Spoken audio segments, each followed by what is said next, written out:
जय श्री श्याम, नमस्कार। कैसे हो आप सभी? उम्मीद करता हूँ कि आप सभी स्वस्थ होंगे, बढ़िया होंगे और अपनी पढ़ाई बढ़िया सुचारू रूप से कर रहे होंगे। मैं महेश कुमार एक बार फिर से आप सभी के अपने पसंदीदा YouTube channel MS science expert पर हार्दिक स्वागत करता हूँ, अभिनंदन करता हूँ। इंपॉर्टेंट क्वेश्चन की सीरीज चल रही थी और यूनिवर्सिटी के BSc सेकंड सेमेस्टर के पेपर चल रहे हैं, BSc और BA के। हमने लगभग सारे इंपॉर्टेंट क्वेश्चनों के पेपर हमने डाल दिए थे और उम्मीद से ज़्यादा क्वेश्चन मिले भी हैं। बच्चों का बहुत ही प्यार से नहीं मिल रहा है और बाबा श्याम का आशीर्वाद मिल रहा है। इसी के साथ अब केमिस्ट्री का पेपर बचा है, एनवायरमेंट का पेपर भी हमने डाला था, हिंदी का पेपर भी हमने डाला था, वहीं से भी काफ़ी क्वेश्चन मिले हैं और मत्स्य यूनिवर्सिटी के भी बच्चों के कमेंट आ रहे हैं। तो आप टेंशन ना लें, मत्स्य यूनिवर्सिटी के सभी स्टूडेंट्स को आगामी जो एग्ज़ाम है उन सब की हार्दिक शुभकामनाएं, बधाइयाँ। और जल्दी आपके लिए भी हम सारे जो पेपर हैं जो बच गए हैं, जो बच गए हैं, उनके सारे पेपर के इंपॉर्टेंट क्वेश्चन आपको जल्दी ही प्रोवाइड करवाने की कोशिश करेंगे। ठीक है, तो बिना देर किए हुए आज हम बात करते हैं अपने इस क्लास की, क्योंकि आज का जो अपनी जो क्लास है ये होने वाली है राजस्थान यूनिवर्सिटी के BSc सेकंड सेमेस्टर के केमिस्ट्री के इंपॉर्टेंट क्वेश्चन की। और केमिस्ट्री के इंपॉर्टेंट क्वेश्चन अभी जो एग्ज़ाम चल रहा है मई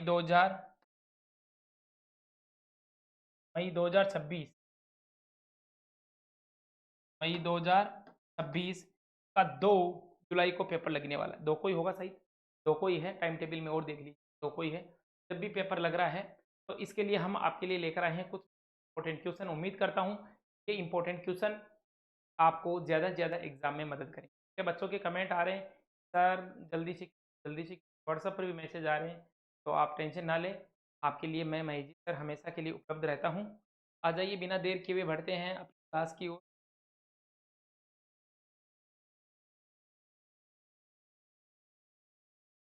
सबसे पहले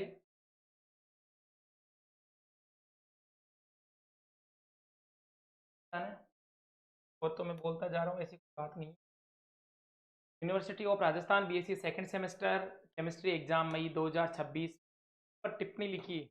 टिप्पणी लिखनी है। सबसे पहला जो प्रश्न है बेटा, जालक दोष बॉर्न हेबर चक्र। जालक दोष बॉर्न हेबर चक्र बहुत ही महत्वपूर्ण, very very important question. Born Haber चक्र व जालक दोष पर टिप्पणी लिखिए। ओके, इसके बाद में अर्धचालक फेजांस वैल्यू, अर्धचालक व फेजांस वैल्यू की गणना कीजिए। अर्धचालक क्या होते हैं उनके बारे में बताना है, फेजांस वैल्यू के बारे में बताना है। नेक्स्ट क्वेश्चन है वेस्पर VSPER वेस्पर थ्योरी, जो पहले हम 12 से पढ़ते आ रहे हैं। वेस्पर थ्योरी एवं बॉन्ड थ्योरी को समझाइए। वेस्पर थ्योरी को समझाना है वह बंद सिद्धांत। ओके, बंद सिद्धांत के बारे में आपको बताना है। वेस्पर थ्योरी बतानी है आपको और बॉन्ड थ्योरी के बारे में बताना है। ठीक है,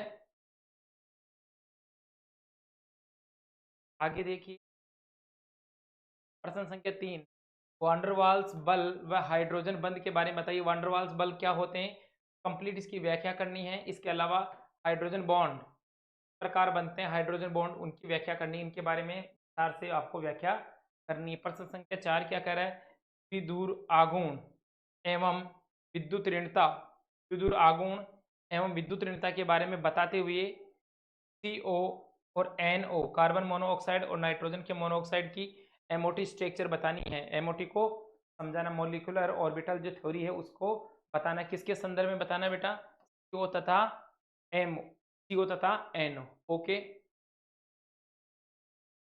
ध्यान नहीं है यहाँ पर।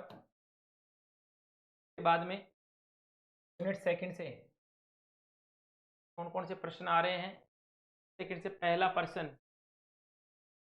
लो जी, पहला प्रश्न क्या कह रहा है, मार्कोनिकोव व सेल्जेव के नियम को समझाइए। मार्कोनिकोव का नियम, मार्कोनिकोव के नियम को भी बताना है और इसके साथ साथ सेल्जेव के नियम को भी समझाना है। दोनों के नियमों की व्याख्या करनी है, मार्कोनिकोव के नियम और सेल्जेव के नियम की व्याख्या करनी है। कार्बोकेटाइन एवं कार्बन मुक्त मूलक के स्थायित्व को समझाइए। कार्बोकेटाइन एवं कार्बन मुक्त मूलक के स्थायित्व को समझाइए। ओके, कार्बोकेटाइन के बारे में बताना है और कार्बन मुक्त मूलक का स्थायित्व कैसा होता है उसके बारे में बताना। इसके बाद में प्रश्न संख्या 3 क्या कह रहा है, बेयर का सिद्धांत व विकृतहीन वलय, वालय नहीं बेटा, विकृतहीन वलय। ओके, बेयर का सिद्धांत व विकृतहीन वलय के सिद्धांत को समझाते हुए साइक्लो एल्केन्स के निर्माण की विधि को बताइए। साइक्लो एल्केन्स कैसे बनते हैं, मतलब आपको बेयर का सिद्धांत बताना है, विकृतहीन वलय बतानी है, उसके साथ साथ साइक्लो एल्केन के निर्माण की विधि को समझाना है। ओके,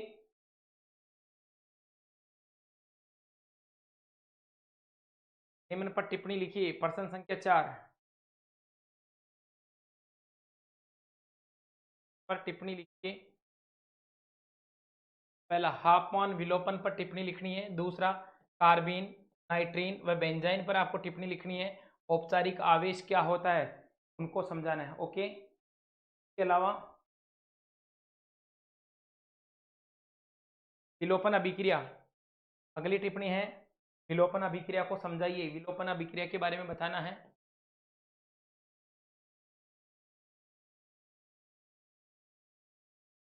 और लास्ट प्रश्न है ओजोनी अपघटन, ओजोनी अपघटन व जिगलर नाटा बहुलीकरण। मैं लिख देता हूं यहां पर ओजोनी अपघटन,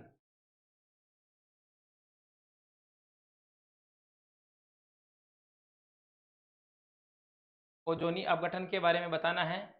वह अगला है जिगलर नाटा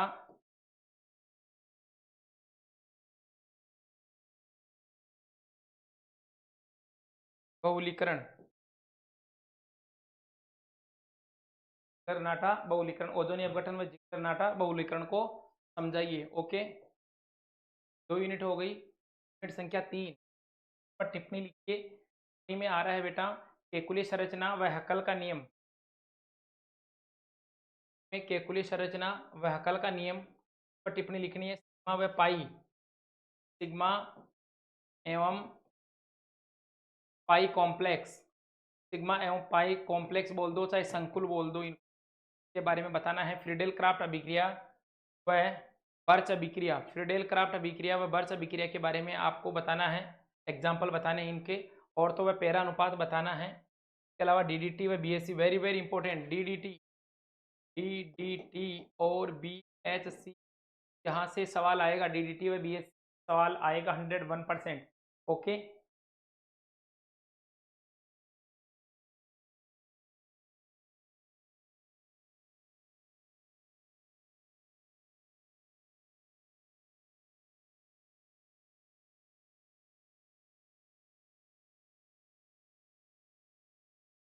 आगे देखिए प्रश्न संख्या 2,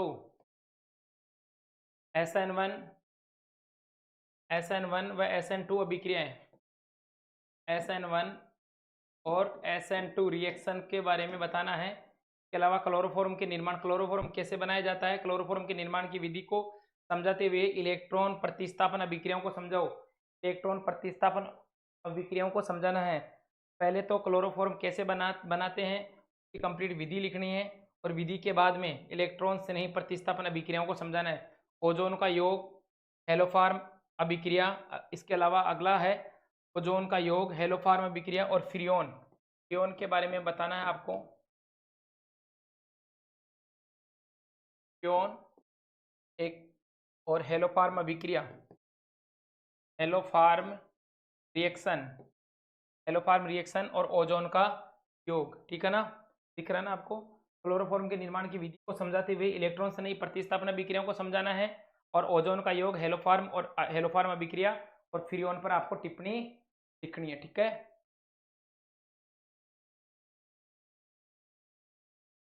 यूनिट संख्या 4, गैसों का आणविक सिद्धांत व वांडरवाल समीकरण को समझाइए। गैसों का आणविक सिद्धांत व वांडरवाल समीकरण, गैसों का आणविक सिद्धांत व वांडरवाल समीकरण को समझाइए। प्रश्न संख्या 2 है क्रांतिक घटनाएं क्या है, टिप्पणी लिखनी है इन पर। समदेशिकता व विषमदेशिकता में अंतर बताइए। अंतरा आणविक बल व आयरिंग सिद्धांत को समझाना है। अंतरा आणविक बल और अंतरा आणविक बल व आयरिंग सिद्धांत को बताइए। पूरा नहीं लिखा, बताइए। ओके, इसके बाद में द्रव क्रिस्टल का वर्गीकरण कैसे किया जाता है इनके बारे में टिप्पणी करनी है। थर्मोग्राफी क्या है समझाइए। 7 खंड सेल पर आपको टिप्पणी लिख, 7 खंड सेल पर टिप्पणी लिखनी है। ओके, चलो 2 यूनिट का एक ये और बच रहा है, 2-3 टॉपिक और बच रहे हैं। ब्रेक समीकरण व सममिति तत्व क्या है, ब्रेक समीकरण व सममिति तत्व क्या है इनके बारे में बताना है। बॉयस सूचकांक व मिलर सूचकांक में अंतर बताना है। कोई सूचकांक और मिलर सूचकांक में अंतर, क्रिस्टलीय विज्ञान के नियम बताइए। अगला प्रश्न है क्रिस्टलीय विज्ञान के नियम बताइए। निम्न बिंदुओं पर टिप्पणी, जिसमें एक है संगठन संख्या व व्यास, क्या व व्यास क्या है? क्या ये है थे अपने केमिस्ट्री सेकंड सेमेस्टर के इंपॉर्टेंट क्वेश्चन। उम्मीद करता हूँ यहाँ से बहुत से क्वेश्चन आपको एग्जाम में देखने को मिले और आपका पेपर बढ़िया हो। ठीक है, इसके साथ ही लगभग आपके पेपर पूरे हो गए हैं। फिर भी कोई पेपर बच रहा हो तो कमेंट सेक्शन में जाकर आप प्यारा सा कमेंट कर दीजिए। ठीक है, आपके लिए फिर नए क्वेश्चन लेकर आ जाएंगे। साथ ही प्रैक्टिकल फाइल मैंने अपलोड कर दी है, बॉटनी जूलॉजी और केमिस्ट्री की प्रैक्टिकल फाइल अपलोड कर दी है बॉटनी जूलॉजी केमिस्ट्री की। आप वहाँ जाकर अपनी केमिस्ट्री बॉटनी जूलॉजी की प्रैक्टिकल फाइल बना सकते हैं। अब काम रहा मत्स्य यूनिवर्सिटी वालों का, तो कल से आपके लिए बॉटनी जूलॉजी बाकी पेपर बच रहे हैं या अभी स्टार्ट हुए हैं। टाइम टेबल देखकर आपको सारे क्वेश्चनों के इम्पोर्टेंट, सारे पेपर्स के मैं इम्पोर्टेंट क्वेश्चन बताने की पूरी कोशिश करूँगा। शुभ रात्रि, जय श्री श्याम।